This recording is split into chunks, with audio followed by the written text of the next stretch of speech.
Hello, Albuquerque. In those days, it was 41, so there was a lot of racism. I'm a Boeing 737 first officer. I did a lot of research and I recommend everyone do the same. And now suddenly you're addicted, literally to heroin. Where were you born? I was born in Cambridge, England. Both my parents were drug addicts.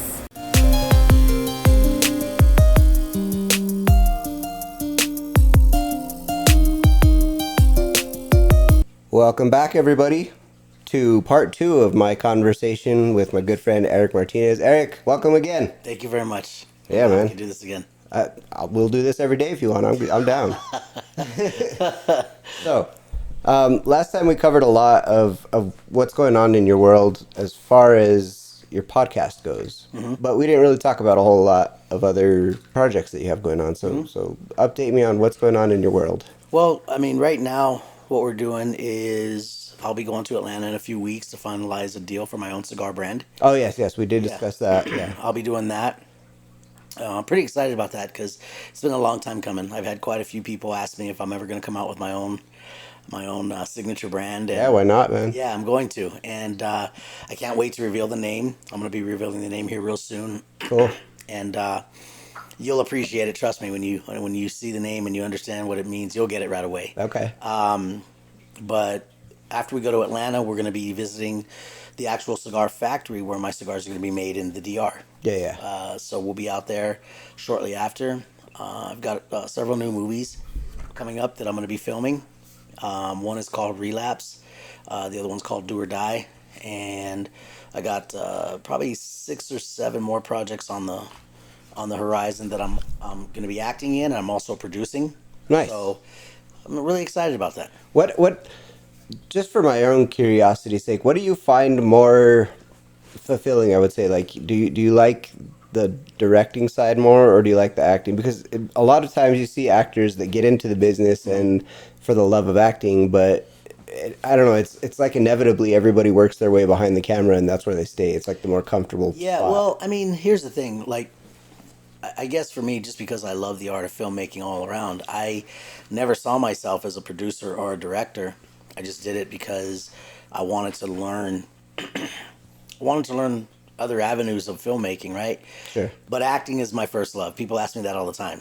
Yeah. And it's weird because, a lot of people reach out to me to be a producer, and I tell people all the time, I'm an actor first. So if you have a part for me in your movie, then we can talk about me coming on as a producer as well.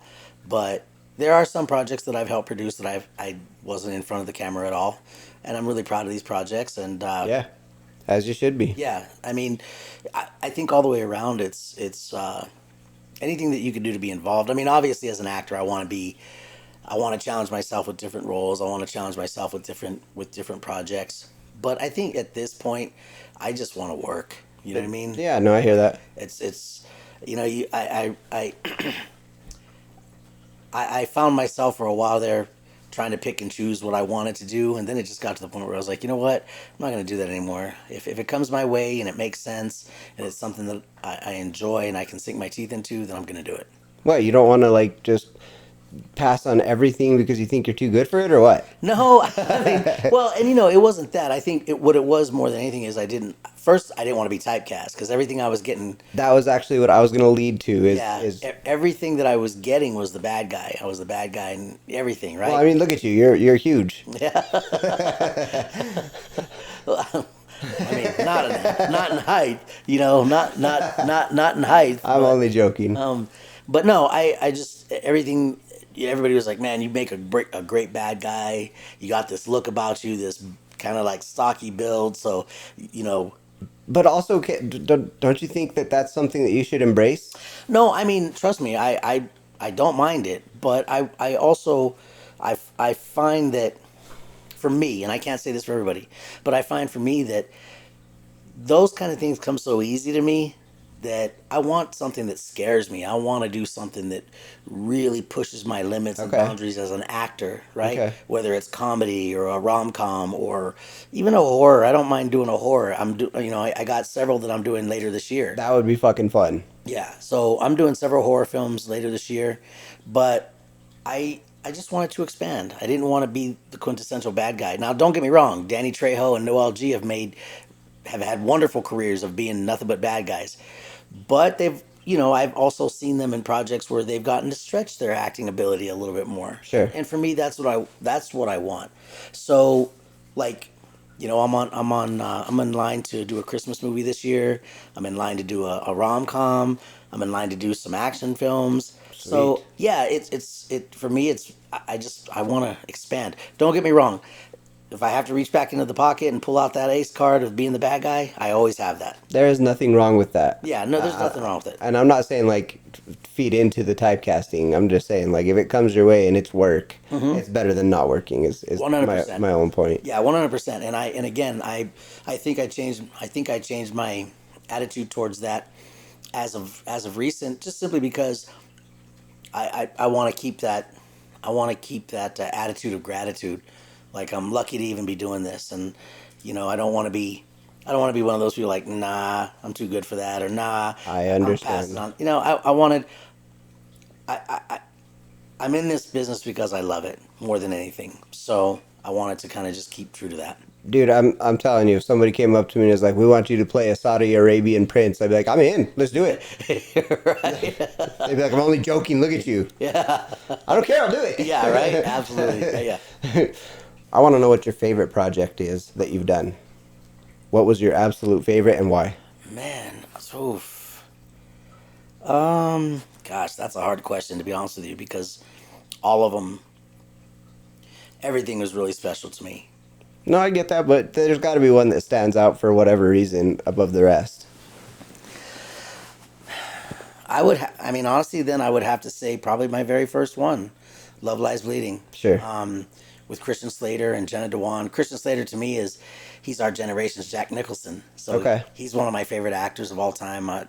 He was a pleasure to work with, and Oh, great. That's awesome. When you meet someone like that, at first you're like, man, I wonder how he's gonna be. Man, he was so much fun. He was such a gracious guy on set, and he made it easy because there's a scene where me and him are squaring off, and he has a gun to my face, and it took us probably 9 takes to get through that because he was calling me different names, and everybody kept laughing. It was such a serious scene, but he made it. He really helped me relax. It's where I got my SAG card. I got Right. Taft-Hartley in because of that. But that I would have to say because I had never been able to experience anything like that. Being on set, getting treated, when you're, even if you're 4th or 5th on the call sheet, man, you're treated like a king. You're treated like gold, and that's addictive, man. Well, that goes back to just being lucky to be on the call sheet. Period. I'll take dead last. Right. And so, and just being able to work, with Luce Rains and Keith Samples and Jenna Dewan and Brian Garrity, it was just such a great cast, and it was such a special project to me, and for that reason, like that's got to be one of my favorites, and not only that, because Kathy Brink gave me my shot. She believed in me enough. She cast me in the role. And yeah, it was such an amazing experience. And now I've had several amazing experiences beyond that, but that one, as my first one, the one where I was like, if I never do another movie, I'm the first person you see in the movie trailer. Sure. It's all over MTV. It's all over national television. Yeah. As far as I was concerned, I had made it. Okay, how about on the other side of the camera? What's your favorite project that you've done? Ooh. Honestly, I would have to say some of the reels I've done for people, some of the movie trailers I've done, and some of the reels I've done, only because I was able to really get a feel for some of the people that I've worked with and understand their story, and being able to control the set, being able to, and not in a way of where I'm the boss, but in the way of bringing everybody together and understanding what it's like to be in front of the camera. It's funny because being in front of the camera, I've actually worked with some of the people that we discussed about in the first portion, where you're not as friendly as you might think, and Right. It's kind of unfortunate. So I learned a lot of how not to act or not what to do. Okay. So I really wanted, for me, I really enjoy making everybody feel comfortable. As a director, it you're in charge, man, and it's such a great feeling when you're leading a group of people, Sure. all for the everybody's there for the same reason, and when you look back and you see your work, come to life and come to fruition, it's just it's just amazing. And I don't care. I tell people all the time, like, it doesn't matter if your budget's $500 or 5 million or 50 million. The fact that you're getting it done at all is it's a win. It's a win. And so for me, I still I've been working on finally directing my first feature, and hopefully that happens within the next year or so. But I've done a ton of music videos. I've done a ton of reels. I've done a ton of movie trailers. I just every time I get a chance to do it, I learn more. Sure. I grow more. I really like the idea of directing a music video. I think that would be a lot of Yeah, fun. yeah, and I mean, it's one of those things where you get to cut your teeth in the craft. How does that work for a director? I mean, creatively, like is there writers for those videos, or is that I mean- like something that you're like, this is my idea, this is what I see when I hear the music, Yeah. this is what I want. Well, I mean, obviously, as a director, you want some input, and your DP, you get your DP involved. They get some input, but it's really you want to bring the artist's Yeah, vision alive. that's great. And so, for That's me, the way it should be. Yeah, that's the way it should be. And for me, I've never gone into it going, "Hey, this is my idea, and I know best because I'm the one in the filmmaking business." That's not it at all. I really want to know. Tell me what you want, and let's see if we can meet in the middle. Sure. And how we can collaborate on that. But ultimately, it's your project, and even if I bring an idea to the table and you don't necessarily like it, that's okay because this is your vision. Of course. And how can we get the best out of it for you? You know what I mean? Yeah, totally. So I've always tried to do that, and I've done, I don't know, gosh, 15, 20, so I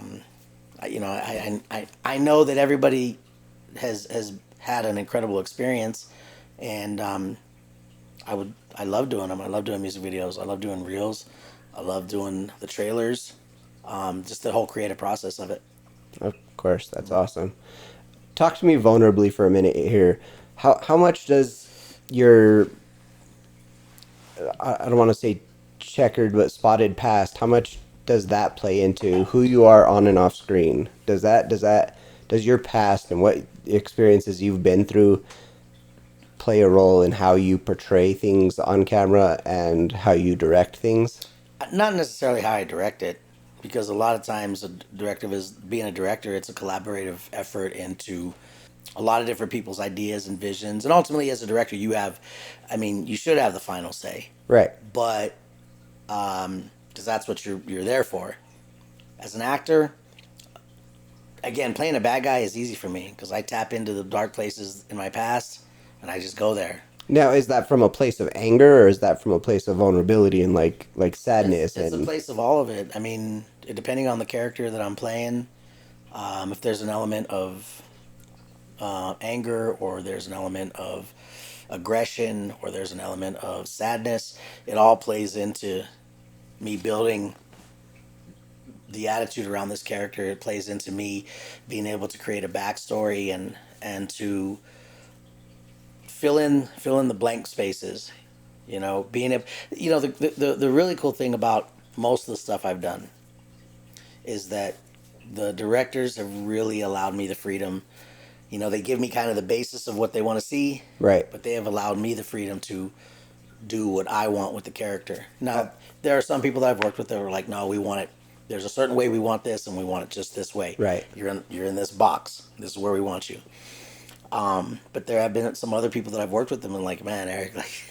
I think when you give that creative freedom you don't know what's going to happen, and a lot of times that ends up being your final product after post. You know what I mean? You see Right. that and you're like, well, this is far better than what I wanted. Right. And I think a lot of directors are sort of swinging that way because of you give creative freedom to artists, and Yeah. they're just going to do what they do. And I mean, again, as an actor, you want to be able to trust your director as well. Of course. Because sometimes it's hard to go to places without being told, hey, this is the point where we want you to go to, and don't go any further. But if you asked, that if some of the things that I use from within to get there, oh yeah, absolutely.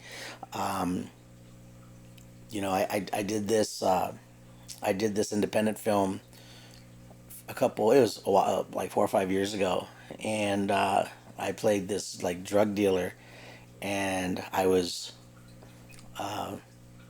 going after this guy who had lost my drugs, basically, essentially. And I remember thinking to myself, like, I actually, to be honest with you, I didn't want to play the part the way the director wanted me to play the part. And it was also a period when I shot this. I was going through some stuff personally, so when they yelled action, man, I went from 0 to 200, and it really freaked everybody out on set. Like, I got extremely violent, extremely serious. Like, I was yelling, I was like screaming in this dude's face. And the funny thing was, they let the cameras roll. Well, yeah. And then after we got through it and they yelled cut, everybody just stayed quiet. Nobody, and it was crazy because like nobody wanted to come around me for a couple minutes because I just needed to come down, Sure. But yeah, but that's what I'm saying. Like, being able to go to those places for me, it's very easy because I carry that with me though. I carry that kind of stuff with me every day. That's interesting. And so again, as an actor, I want to do stuff that pushes me creatively and emotionally, Yeah. even spiritually. I found that personally, I don't know, my craving to be an actor, to give it a try, comes from a place of, I don't know, looking inward. I'm a very, very empathetic person. I can put myself in the place of animals. I can put myself in somebody else's place, and I can visually in my head see this situation playing out with me in that person's shoes, and how I would react and how I would feel in different. It sounds really morbid, but when I discovered this was, my friend was murdered in 2001. And for weeks I couldn't stop thinking, like, what was his last thoughts? What was he experiencing in these moments? And like, very morbidly, I played this whole shit out in my head. Fucking crazy. So like, I think that would make it really easy to transfer over to acting scenes out. And I don't know if it's I don't know, morbidity probably doesn't play a whole lot into roles, but Well, it all depends on it all depends on the character that you're playing and what bits and pieces of that you pull from to utilize, right?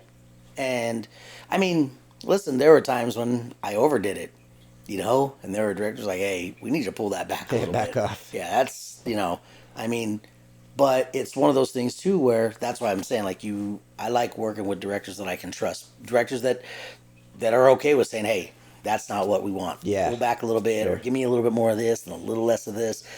And I had to learn, especially just for me, and I'm not saying this about everybody, but for me, that was hard for me. It was hard for me to, kind of separate myself from my emotion and realize, hey, I'm just playing a part. Because there were times when it would be so real to me that I would just go through the whole thing. Damn. You like really get pissed or really get upset. Oh yeah. I method acting to the fullest. I wanted, because for me it was a safe space to be that angry. Sure. Because I knew I'm still acting. I'm not going to get in trouble for this, hopefully. But there were times when, directors were like, "Whoa, hold on, hold on." I shot this. It was like I don't know if it was like a commercial. It was like a short film, but it dealt with domestic violence, and I played the dad. And there is a scene where we were in a house, and there's actually two times. So in one scene, they shot the room as it was, right? And then the next scene, it was a flashback to where I destroyed the house. Well, what they did is they gave me a baseball bat, and they said, "We're just gonna run the camera and just go." And when I was done, the same thing, bro. Everybody on set was like, oh my God, like I literally went ape shit, bro. Dude, I would have so much fucking fun with that. Yeah, bro, and it was just crazy. I was like, wait, I can smash what? Like, but then I just went there, and then there was another scene where I had a baseball bat, and I'm looking at this picture of my family on the table, and she called me a monster, and I was like, you want a monster? And I took the bat, and for some reason, I forgot that the picture was glass, and I brought the bat down on it, and I got shards of glass in me. And then as soon as I did that, I went immediately to the wall and I punched another frame that was real glass on the wall. Oh shit! And cut up my hand. And okay, Leo, let's calm down there a little bit. Yeah, bro. It was, and everybody was like, "Oh my gosh," like, you know. But again, for me, it's very easy for me to go there. 0 to 200, boom. Is it that easy to stop to get back? No, because I mean, like, so you need like a cool down period after. Oh yeah, for sure. That's nuts. Yeah, for sure. But I mean, again, everybody has their thing, right? I mean, for example, crying for me it's not easy for me to cry on set. It's, you know, if I'm told to cry, like, I have to really like dig in deep. And I think a lot of that has to do with me when I was young, going through stuff. Like, crying to me wasn't allowed. It was like a weakness, and all I knew how to do was to survive through it. So when I have to do it as an actor, and thank God I haven't had to do it too many times. Yeah. But it's extremely hard. Extremely. I have a problem with that too. Yeah, you know, and even other little things, like stupid things like accents. I can't do accents. I'm great at accents. I can't do accents to save my life. I mean, I don't speak Spanish. You know how many movies I could have been in if I spoke Spanish even a little bit? Yeah. You know? So I know my limits. But if you tell me to be an angry guy or I'm a bad guy, I can go there like that with no problem. Just give me my lines. Tell me just give me a little bit of direction, and I'll take it from there. So what do you see would be your catalyst for like a rom-com, for instance? Where would you channel that raw comedy from? I think, you know what I mean, because I am when I want to be, I can be very fun-loving, and I can be very I can be funny if I need to be.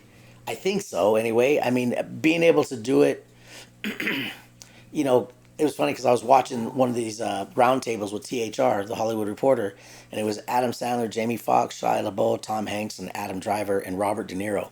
And they were at lineup. Yeah, bro, it was, you got to watch it. Amazing. But anyway, they were talking about what's easier, comedy or drama, and all of them said comedy is so hard. It's so hard because I buy that. It's, you know, your comedic timing has to be on, and right. They were all like, they wanted to hear what Jamie Foxx and Adam Sandler had to say about that, and Tom Hanks was talking about a film he had done where he had to be a comedian, and he said it was one of the hardest projects he ever had to do ever. But then they asked Adam Sandler about crying, and Adam said it's hard. And Robert De Niro, same thing. He's known for these such deep roles, right? But then you meet the parents. He's hilarious in Meet the Parents, and you know, he's done quite a few good funny movies. But he also said the same thing. He was like, you know, you really have to be able to dig deep. You have to understand how to use those tools. Sure. Whereas for Shia LaBeouf, they talked to Shia about Honey Boy. I don't know if you've ever seen that movie. No. Watch it. It's one of the best movies you'll ever see. It's about Shia's life and his life with his dad. You know, and he actually played his dad. He got his dad to sign off on the movie. Oh, because shit. He said he lied to his dad and said Mel Gibson was going to play his dad. So his dad was like, yeah, I'll do it. And it ended up being him. But he said he wrote that movie under severe depression and desperation, that his therapist was the one that encouraged him to do it. And they asked him, what was that like? And he said it was the same thing. It was do or die for me. I felt nuclear at that point. You know, you just said something that reminded me. A lot of these podcasts that I listen to with celebrity interviews and whatnot, the majority of them do therapy. Is that something you do? Is that like is there a secret in therapy that? No, like, I mean, I don't know. I know that with Shia, he was going through therapy because he was.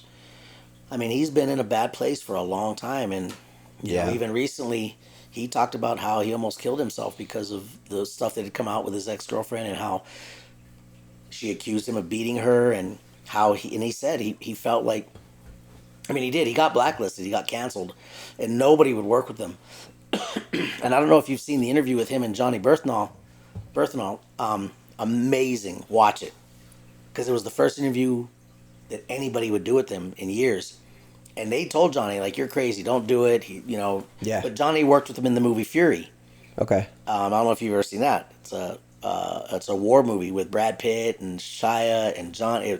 I think so. It sounds familiar. Great film. Anyway,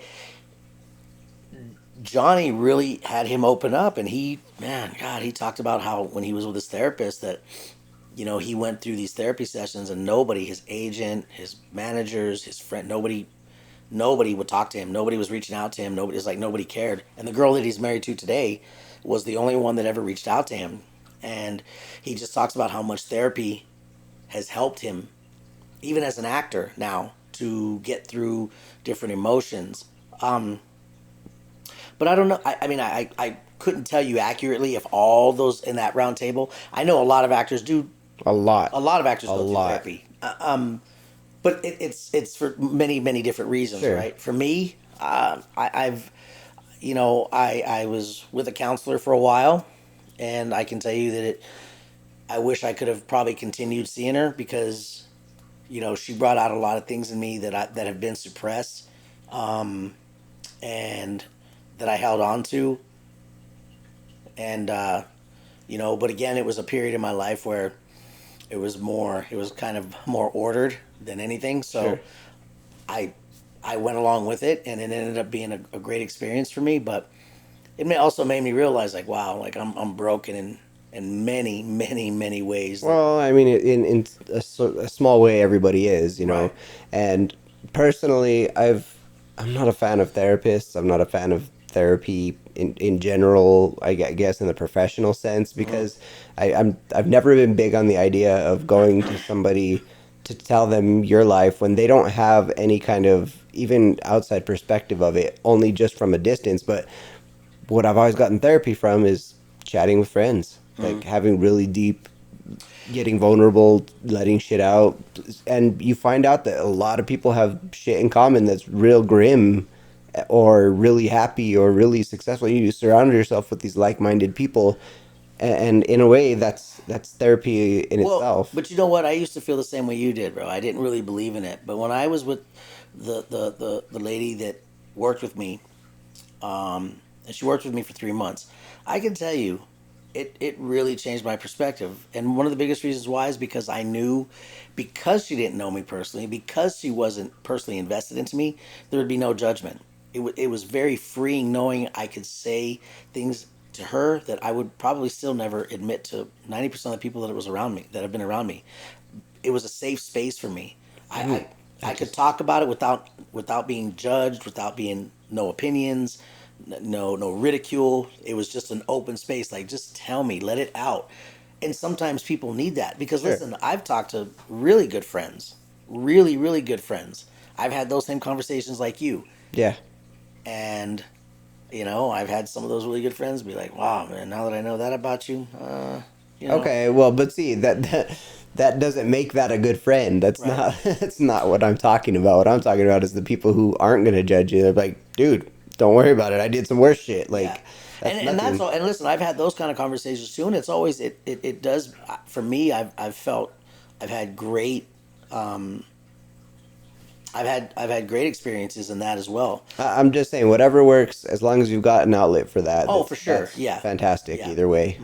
But yeah, it's now that you said Shia LaBeouf and therapy, I just I listen to Armchair Expert a lot, and damn near every actor Dax has on there, you know, somewhere in conversation comes up, oh, me and my therapist, or my therapist this. Well, and you know, a lot of it, I'll tell you too, a lot of it I think has to do with the way this industry plays with you, right?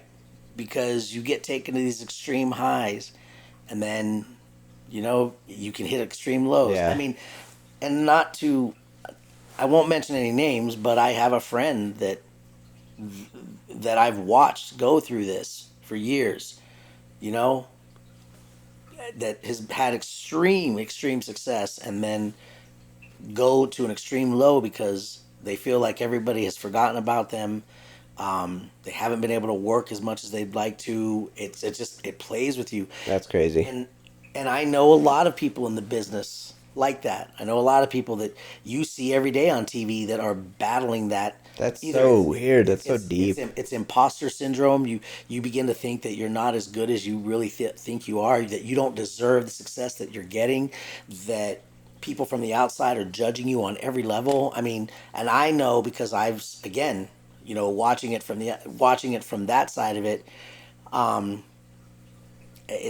It plays with you, man. It really, really, really. And I know a lot of people. Oh, that'll never happen to me. I'm too strong. I'm too this. I'm too that. Well, you don't. You can say that. That's safe for you to say. You've never been pushed there before. You don't know how that feels. Right. You don't know how that feels. You don't know what that's like. That's nuts. You know, it's easy for you to say that. It's like watching someone on the couch that's never been in the NFL watching the game, going, "Oh shit, that was me." You know what I mean? Like, okay, well, no, the fuck you wouldn't. No, you wouldn't. You have a struggle getting off the couch. That's Tell right. me about it. Yeah, you got a 6'11", 395-pound guy who runs a 4.40 coming at you. Right. You ain't doing what you just said you're doing. Yeah. You know what I mean, you're scrambling for your life. You ain't that throwing. Makes sense. You know what I mean? Yeah. So it's easy, and you know, so I've heard that so many times. Well, and to be fair, therapy's fucking expensive, so actors are the only ones who can afford that shit.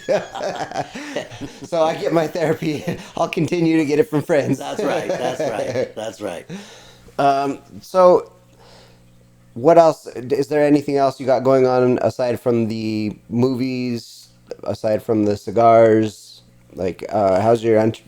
Are you still doing the anti-bullying thing? Yeah, I mean, I haven't had a chance in a while, only because it hasn't been something that I've actually pursued for a while. Okay. I've been kind of more focused on some other things creatively. Okay. And you know, I recently linked up with the water I was telling you about. That, you know, something might come to fruition with that. We're hoping. Oh yeah. I really feel good about that project, and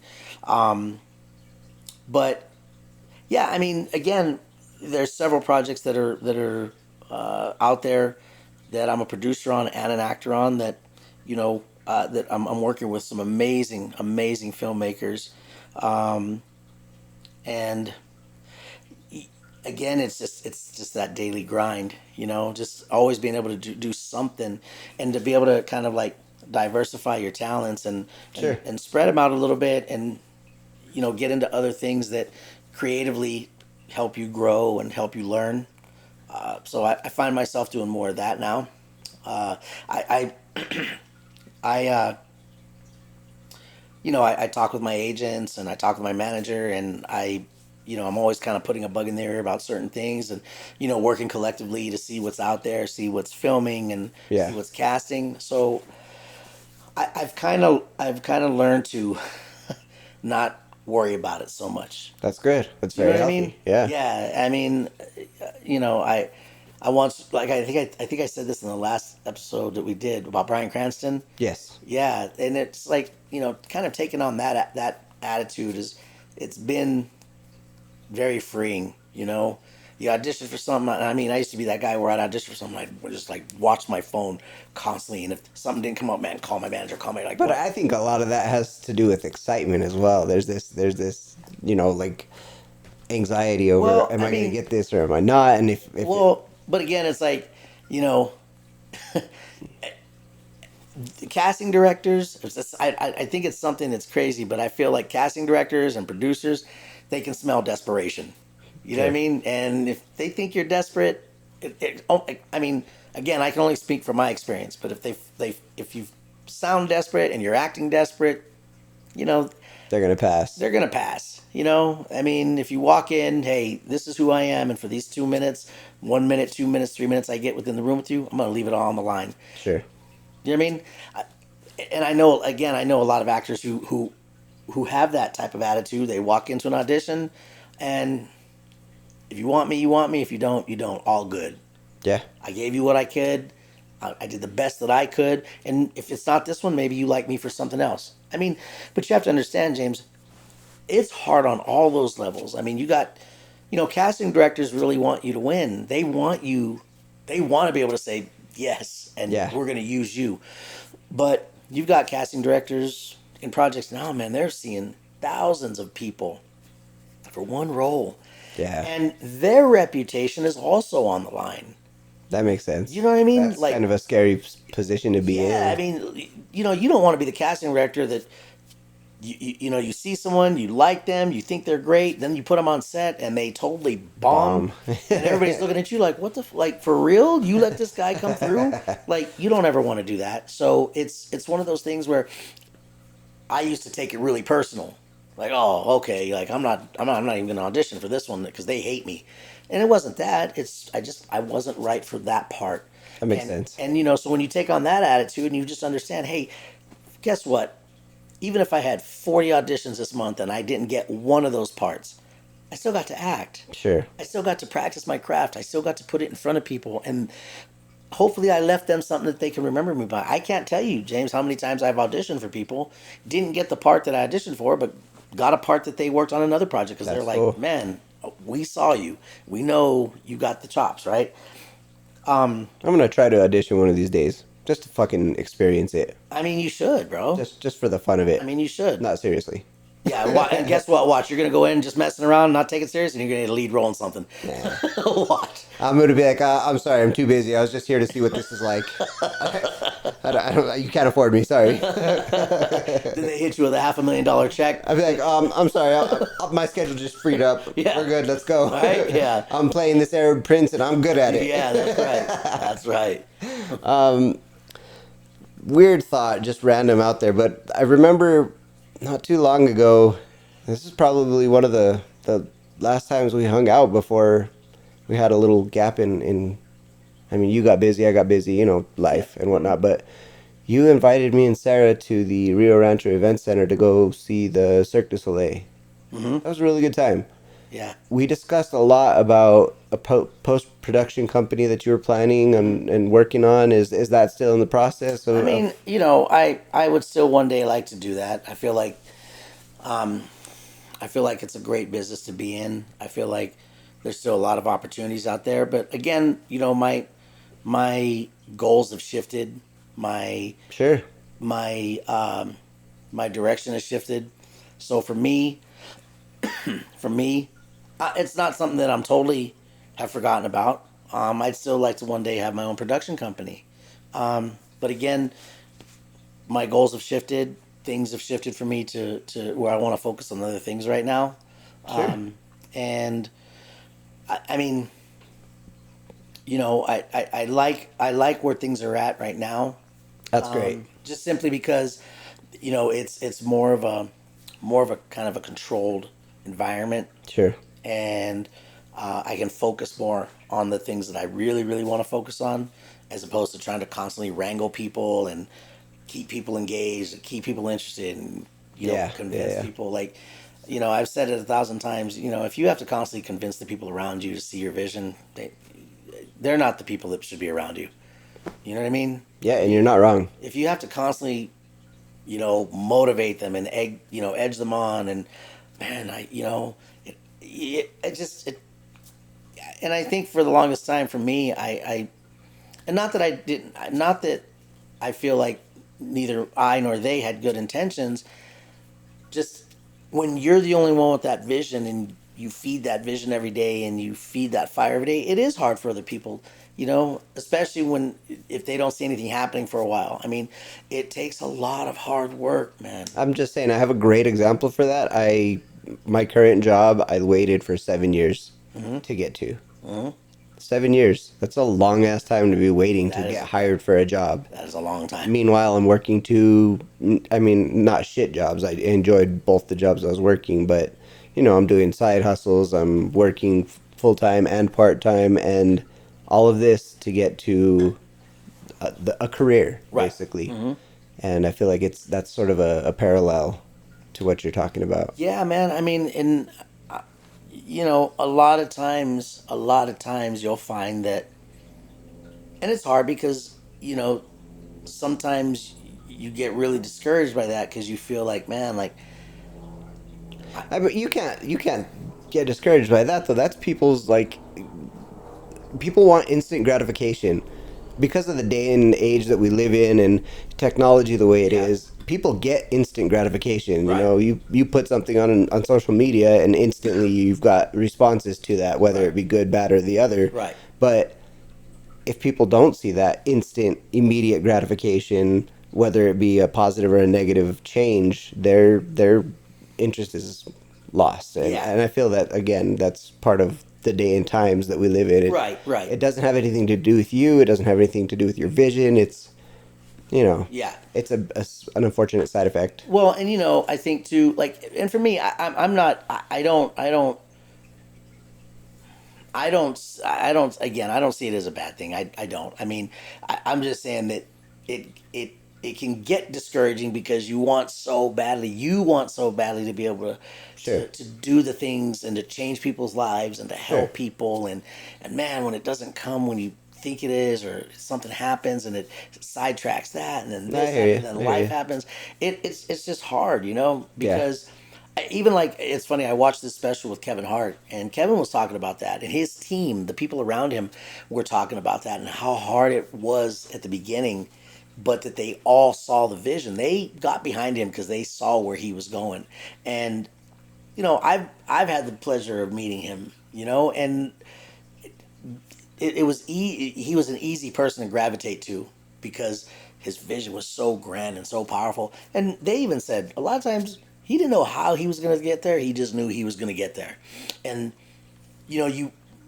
when you can get to a point where you can change a person's life with the stroke of a pen, you know what I mean, and you can help somebody who's truly in need, or you can, your whole team can eat now, man. Like everybody, and if you guys all, like if you guys all want to fly to London for the weekend, there's no restrictions, not financially, not time wise, not boom. You just get up and go. That's great. And you know what I mean? That is great. That's a huge vision, though. Like, I get it. That's and I think for me, being able to, I still have that vision. I still have that drive. Just now, I've kind of changed the direction into where I apply that. And I think even more so now, I'm even more careful with, who I share that with now, and who I have around me, and how I move. You know what I mean? Success-driven people generally surround themselves with like-minded and successful people. So, like, you are the company you keep. That's I've never found that more true. The more I live life, the more I find that true. Right. You kind of gotta lose those people without focus, without drive, without ambition. Well, and Tyler Perry said it best. He said, the people in your life is like, it's like a tree. You have your branches, you have your leaves that fall off. They're pretty for a season, and they fall off. Yeah. And you never see them again. You have some branches that are weaker than others. Then you have your stems that are extremely strong that keep the foundation of the tree where it's at. And he's like, you can't. He's like, just for same for the people who work for me. I have my people who 100% see my vision. Then I have people that just want a paycheck. They could care less that I'm Tyler Perry. They're just making a paycheck, and they're just happy with that. And I'm okay with that. You need every certain type of those people, right? Sure. But you keep the people closest to you, and you surround yourself with the people who really understand. Yeah. Basically understand you're crazy. You know what I mean? Like, they understand the crazy in you. You know what I mean? They live that crazy. They live that crazy. You know what I mean? Yeah.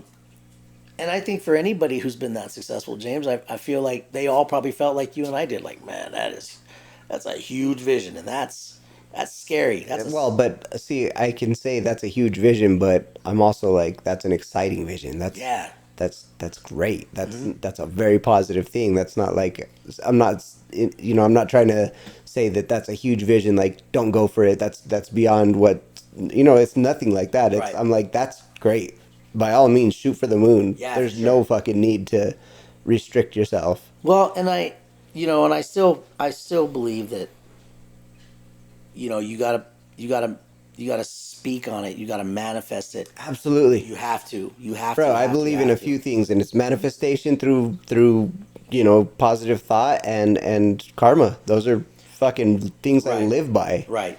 And again, the more I live, the more I find those things to be true. Like, you just have positivity and keep a drive behind your thoughts. Right.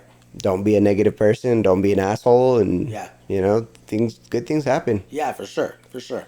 On this note, carrying on, what's the next 10 years look like in your mind? What is your 10-year plan? I would say. What are your thoughts? What would you like to see happen? What do you hope happens? Well, I mean, I think, and listen, that this could change tomorrow, but I think at this point, for me, where I'd like to be in 10 years is I would still like to be obviously making great pictures, great film. I would love to, still be an actor. Yeah. But I would also like to have been able to create multiple streams of income. Whether it be in real estate or whether it be in my cigar brand or whether it be in another branding opportunity, whether it be making films of my own. Yeah.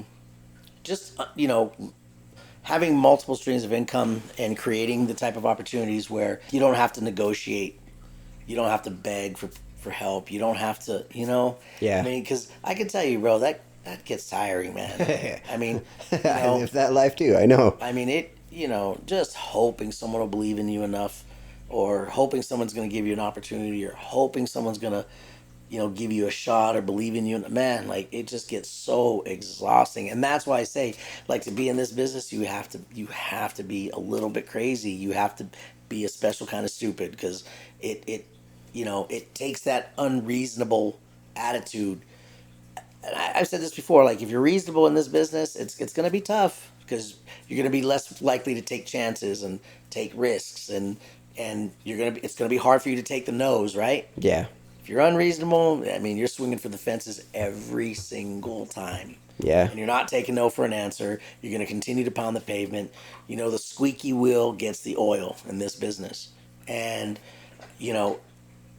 for me, I want to continue that. I want to continue, 10, 20 years from now. And more than anything, bro, have something that my family can be proud of, leave my children something that they can grow off of, even if they never want to be in the business, just knowing that they have the financial support to do whatever they want to do, right? Right. I feel like, leaving a legacy for your children and for your family, being able to help all your people, help your friends. I mean, that's the thing that really drives me and motivates me. And I think it always has. I think I was just going at it in a different manner. Do you know what I mean? Yeah. So, but that's where I see myself, and it's where I hope to see myself in 10 years. Well, that's not bad. That is very positive. And I think that's a good way to look at the future, because the whole unknown of the future, and again, things changing day to day, Right, makes it really hard to. That's a tough question to answer. So, well, and here's the thing too, James. I think for me, like, I have a lot of faith. I have a lot of faith. I know sometimes it's taboo to mention that. Sometimes people are like, oh, well, we don't really believe in that, or we don't. But for me, like, I have an undying faith in my God, and I know that He didn't put me here for no reason. He meant for me to be great at something, and I'm gonna just continue my path until He says, hey, it's time for you to do something else, and whatever that is, I'm gonna do. I mean, listen, I to be honest, there have been many times I've tried to walk away from this business, because I'm just like, I didn't ask for all this. I didn't, you know what I mean? It's just too much. But it's something always drags me back. And I can say that I'm passionate about it and that I love it and whatever. That's all fine and dandy. But it's something more than that. And I've had to come to terms with that. I've had to really say, you know what? Okay, I know you have me here for a reason, and you didn't bring me this far just to leave me here. What is it? Are you gonna, will you allow me to be so successful that my platform can help change the lives of millions of people, or where I can help millions of people, or I can give back to people? Like, what is it? You know what I mean? So, or what if it's a selfish thing, and it's just, no, I want you to be successful enough for you. That's it, just for you and your family. Man, and listen, if that's what He wants for me, then that's great too. But for me, I really enjoy seeing people succeed, man. Like So do I. I get that. I really enjoy seeing people happy, and and I know in this day and age, like you said earlier, with social media and the way people are, man, and the hatred and Dude, it's horrible. it's horrible, man. Like, I mean, You I've could be said, so excited about getting a part, and people are like, "Oh, you're a fucking loser. It's only your first part." Like, Yeah. whoa, bitch, what the fuck? right, man. I don't even know you. Yeah, or just down you, or just it's always something, right? Yeah. And I just feel like, there's already so much hatred out there, man. Like, I just don't want to be a part of that. Like, I was funny. I saw this. I saw this thing. I think it was Keanu Reeves. He said, "If you say 2 + 2 = 5, you're right." Yeah. Just It's not worth expending the energy on. it's just not, man. Like, He's absolutely right. That's the dude right there. That's the goat right there, right? man. Like, I mean, He's truly a good person. Yeah, That is, he should be an example of for people to. yeah, and he's like he said, and I've seen him in interviews say those types of things. Like, man, Yeah. I'm just at that age, man. Like, it just does no good for me to even argue the point. Right, because what? Why? If you want to be right, then you be right. I mean, and I'm gonna let you be right. Yeah. That's right. Absolutely. 2 + 2 = 5. you fucking nailed it. The Yeah. sky is purple. That's right. I mean, because no matter, and he said it, it doesn't matter what you say. You could be spot on with facts that you're right, and people are still going to say you're wrong. Well, but also you can take his route, and people are still gonna hate. Yeah. You're like, yeah, you're absolutely right. 2 + 2 is 5, and they're gonna be like, no, it's not. You fucking idiot. Yep. That's right. Okay, well, I don't care. So. Well, and I've Sorry. seen people say that the only reason Keanu Reeves is nice the way he is because he's a self-absorbed narcissist and he's this and he's that. Like, Hey, whatever works for him. He's a great guy, and I think he should continue doing whatever. If it's narcissism that's driving his personality, then by all means, by all keep it means, up. that's right. You know what I mean? We should all be so lucky. Right. You know what I mean? But it's just like I said, like for me, it's just gotten to the point where I just want to see people happy. I mean, even if you hated on me in the past, I just want to see you happy. You know what I mean? I can't change people's opinions. So it is what it is. I mean, nobody in this world is perfect. Everybody has made mistakes. Everybody has made poor decisions. It's really funny you say that because when I was younger and I guess more financially driven because I didn't have money and I didn't have anything and I was broke all the time, I'd work side jobs, and even then I'd feel a little guilty for having to charge people, but I'd still take a loss and, charge a little less so that I could actually help people. But then, now that I'm in more of a financially stable situation, thanks to the help of my wife and my career, I'd love helping people. Yeah. It's really nice to know that you've saved somebody some money and relieved them of some stress. Or 100%. The thing that I find now though is I overload myself. Well, I mean, all my time takes up with other people's stuff, and then I'm like, Yeah. oh man, I need to slow down because now I don't have time for me. Well, but I mean, James, I feel like that's the reason. That's the reason. And again, whether you think this or not, or you believe in this or not, but that's the reason you've been blessed. You have been blessed, bro. And that's why it's so easy to be around you and talk with you, because you can see that you just, it's just this thing that comes off of you, bro. You're genuinely a good person.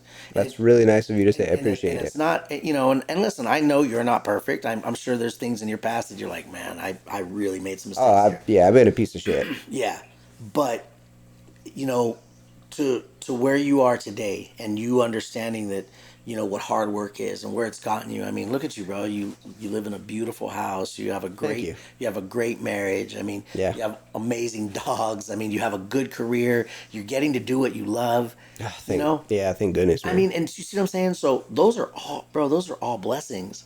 Those are all blessings.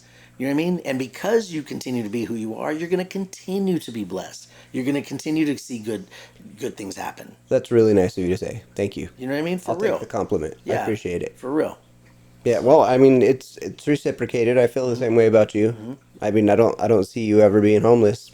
You're too good of a person for anything like that to happen, and that's not to say that, like I feel like if you just chased acting and it didn't work out, somebody's going to be there to offer you something. Yeah. It's not you've made, whether you call it networking or connections one way or another, you've got a support system. Yeah. But by no means is that to say that you're gonna fail. Like, Right. you've got the talent, you've got the chops, you've got the connections.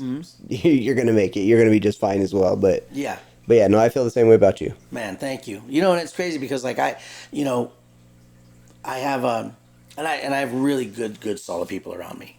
But you know, I have a friend that he's a really successful businessman.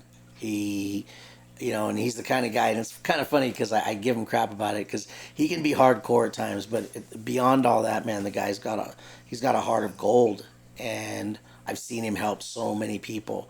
And he's built his businesses from the ground up with no help. I mean, this guy went out and grinded and literally just sold 2 of his businesses for like $100,000. He made almost $1 million last year in the current business that he's in. And this guy started from, when I tell you zero, he started from zero.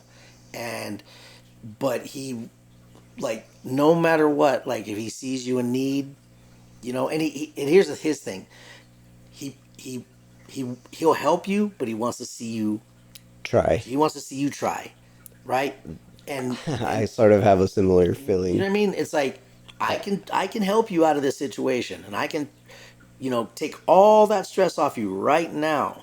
But I want to see you try, and he's just that kind of a person. And Well, and I think part of that, and not to discredit him at all, because like I'm very similar, but I also feel like people take advantage of that. So you've got to be like, hey, look, I've done what I can do for you, but you've got to pitch in too. This isn't just all on me. This is your problem that I'm helping you with. But there are those people. So. But also, you know, I say that to say that you know, because I know quite a few successful people who, now that they're successful, they wouldn't piss on you if you were on fire. Yeah. You know what I mean? They're like, nah, I still have all my bummy friends from back in the day. I did this all for me. Like, you go get yours. Like, you know what I mean? Like, nobody helped me, so why should I help you?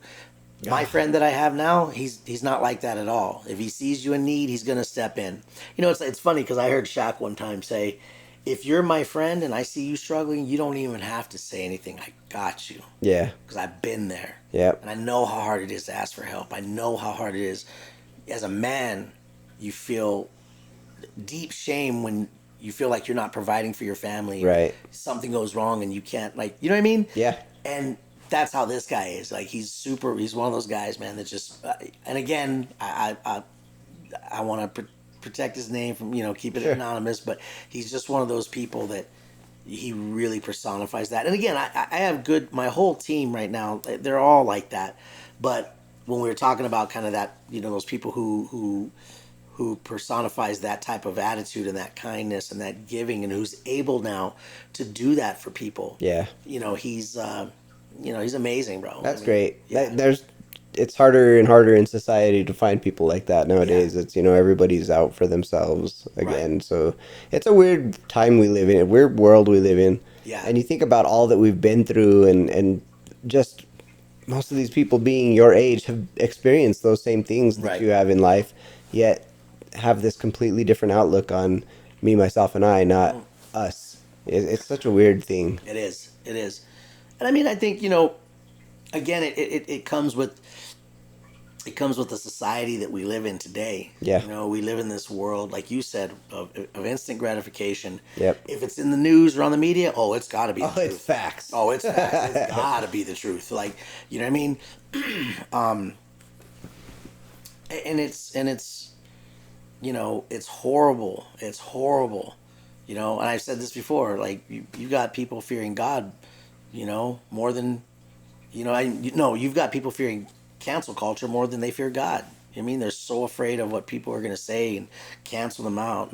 And I'm not, listen, I'm even like with, you know, there's been certain situations where, even in mainstream Hollywood, you know, like this whole Me Too movement, you know, I mean, you know, obviously, yeah, it's a very serious issue. Yeah. It is. And for those women who have come forward, I 100% understand it, and I support you. And, you know, it's terrible to go through those types of things. Yeah.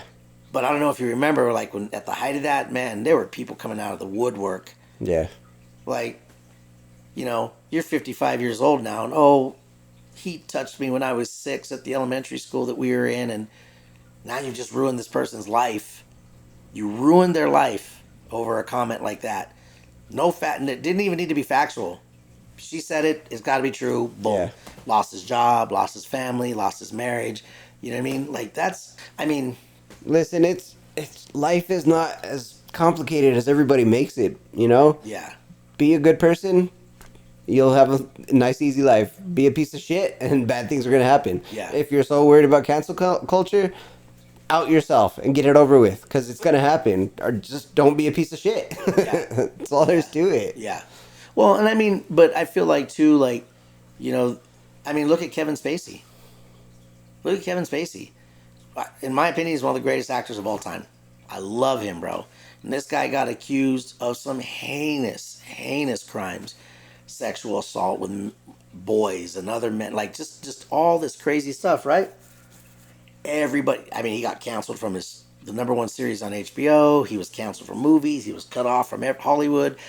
And guess what? 3 years later, not one of those people that came forth on him were telling the truth. He was exonerated from all of it. That sucks. Right? Well, it's too bad. It's too late now. And now everybody's trying to get him back, and he's like, "Nah, man, like." Yeah, where were you when I was going through it? Yeah, man, and it's like, come on, man, like, even like now everybody's on this whole Diddy thing, right? And oh, what do you think? Or do you think it's true? I'm like, man, I don't even want to speak on it.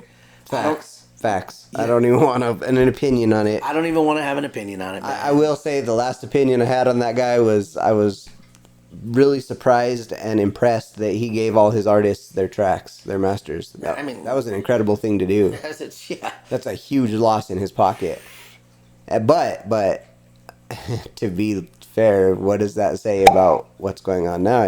Was that maybe a bribe or? Who knows? Who knows? But again, it's one of those things. It's like, because I've been that person. I've been that person in the past where, I hear something about somebody and I'm like, oh, yep, that's it. And then only to feel like an asshole. Right. 6 months later, because even my thoughts weren't accurate, right? Because I just followed the trail. Right. And that really does suck, because even when those people are proven to be innocent and nothing ever happened and everything was false accusations, it doesn't matter, because it's already on your record. You're already blemished. Yeah.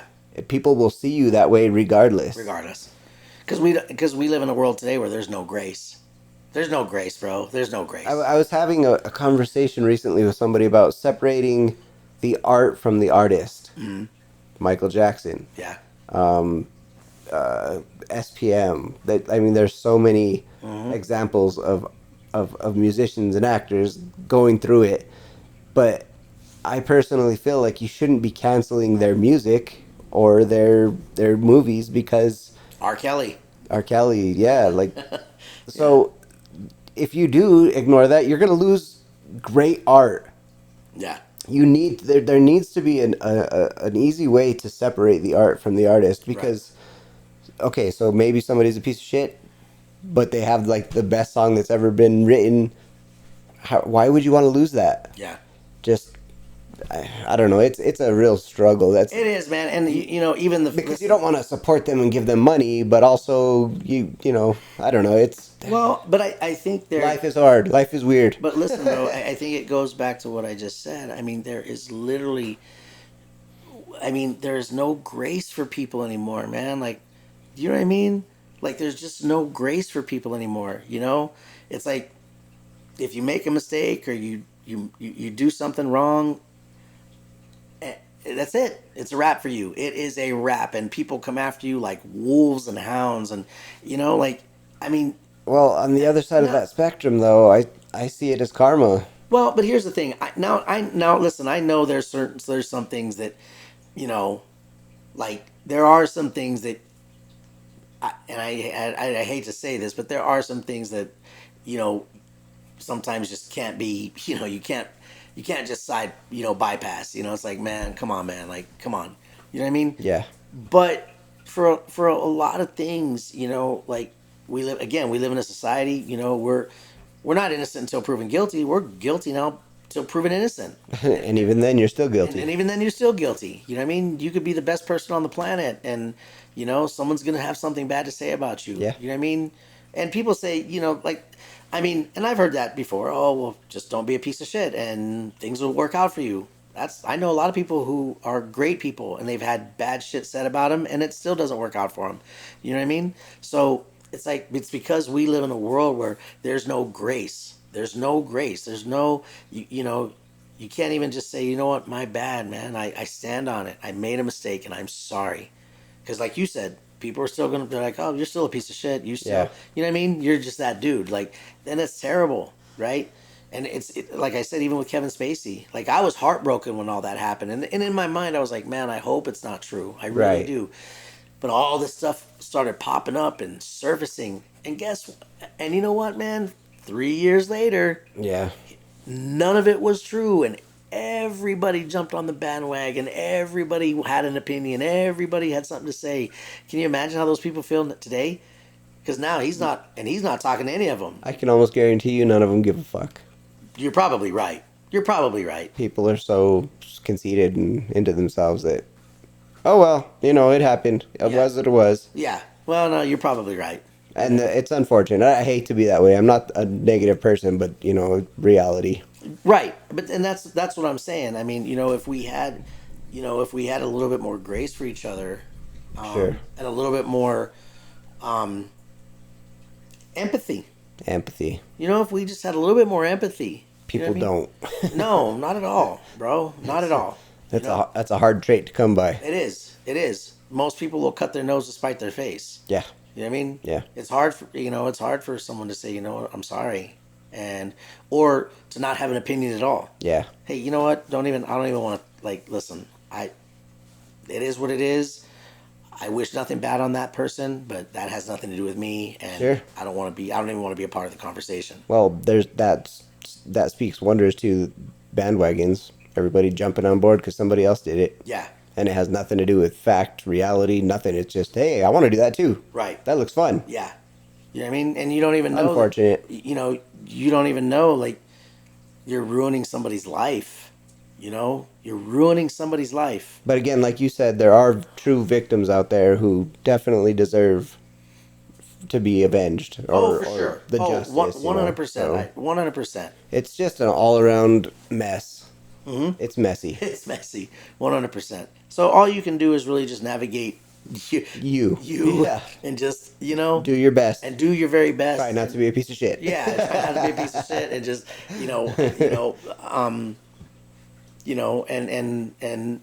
and work on your craft, work on the things that you love doing, So, yeah, that's in a nutshell. That's what it is. Okay, well, I could sit here and do this all day, but I have so much going on. Yeah. Is there anything else you wanted to cover before we get off? No, man. I just, I just wanted to say again, thank you so much for continuing this with me and Bro, having me. You. Yeah, no, thank you for coming. Like I said, I could do this all day, every day. This is enjoyment for me. Like I really like doing. This is a break from the work. So yeah.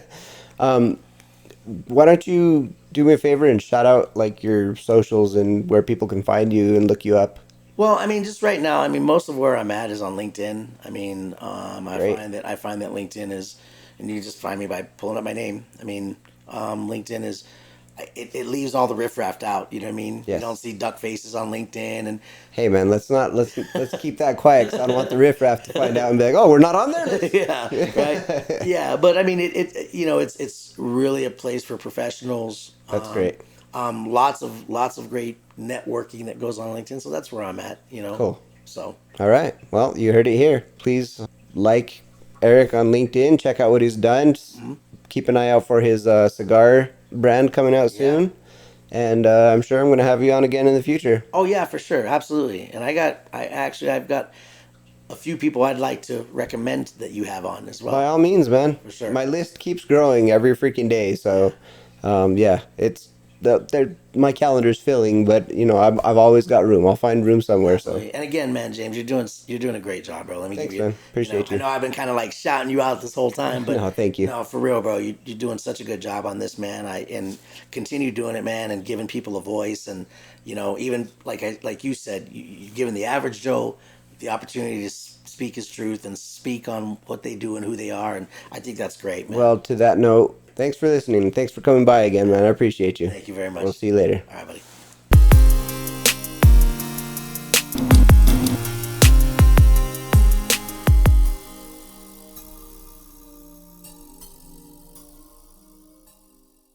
Isn't that crazy that O.J. Simpson died? I honestly am surprised it didn't happen sooner. Did you tell Sarah you had me over? I was just I told her actually. We have a family calendar through Google. Yeah. And so I put all my podcasts and everything on there so she Oh. knows who's coming, when they're coming, so she can tell me when to clean the house and what to do. Right. No problem.